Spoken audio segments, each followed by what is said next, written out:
Recognizes the gentlelady from California, Ms. Porter, for 5 minutes. Secretary Haaland, my colleagues across the aisle have leveled some strong accusations against the Department of Interior today.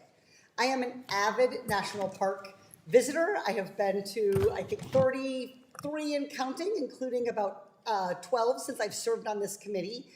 These accusations against the National Park Service and your management of it are really concerning. I can't in good conscience drive my minivan with its oversight license plate onto these national parks unless we dissect these allegations. First, Republicans on this committee have accused the National Park Service of providing inaccurate and unreliable backlog figures when accounting for deferred maintenance. They have cited mismanagement, waste, and fraud.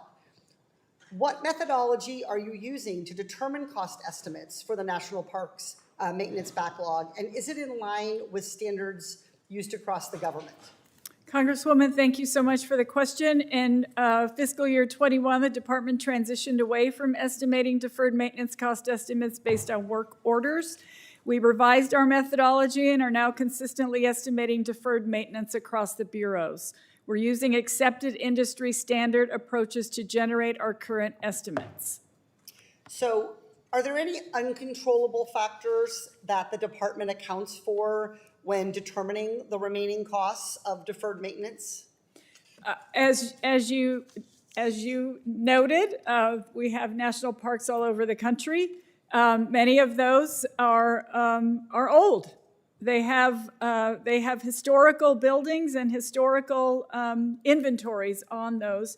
Sometimes, yes, it takes a lot more of work to find the carpenters and workers that can work on these historical inventories, such as the ones that we have across the country. And of course, many of these deferred maintenance projects are also in remote locations. The maintenance work requires things that have been impacted by supply chain problems. Extreme weather, like a fire or a flood, I know, can not only create new maintenance issues, it could also halt the plan for planned maintenance.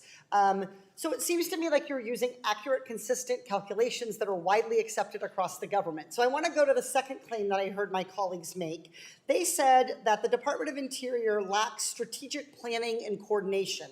And they have cited in the past a September 2023 Office of Inspector General report that did identify numerous weaknesses in the National Park Service deferred maintenance process going back as far as 1999. So these were pretty long-term problems. Secretary Haaland, that report, that September 2023 Inspector General report, included several recommendations for the National Park Service to address and improve its deferred maintenance process. Has the National Park Service addressed or begun to address those recommendations? Yes, of course. And I want to assure you, Congresswoman, that the NPS maintenance program is very strong. We had a very complex portfolio of 75,000 assets, from Yosemite's Ahwahnee Hotel to Mount Rushmore to the Washington Monument. There is never a one-size-fits-all for any of these, as I mentioned earlier. And estimates now comply with DOI policy and require less time for field staff to develop. So we're working on all of those issues to make sure that we can do it in the right way. And in fact, in January 2024, the GAO also released a new report on the department's deferred maintenance backlog. What did that report find? The GAO found that the department was managing the deferred maintenance backlog and selecting projects for LRF funding appropriately. So we've seen huge improvement. There was a problem, the Department of Interior addressed it, and they addressed it promptly. We see a lot of recommendations that go unaddressed for years. In this case, the agency acted quickly, and the GAO has already told us that there is progress being made. I want to move to the final claim, which is that the department, and this is so ironic as you've been sitting here for hours with your very competent staff, that the department is somehow not engaging with Congress for us to conduct oversight of this deferred maintenance. What do you say to that allegation? I want to say that our door is open, and in fact, if any member of Congress requests a phone call from any one of us, we work hard to meet that request in a timely manner.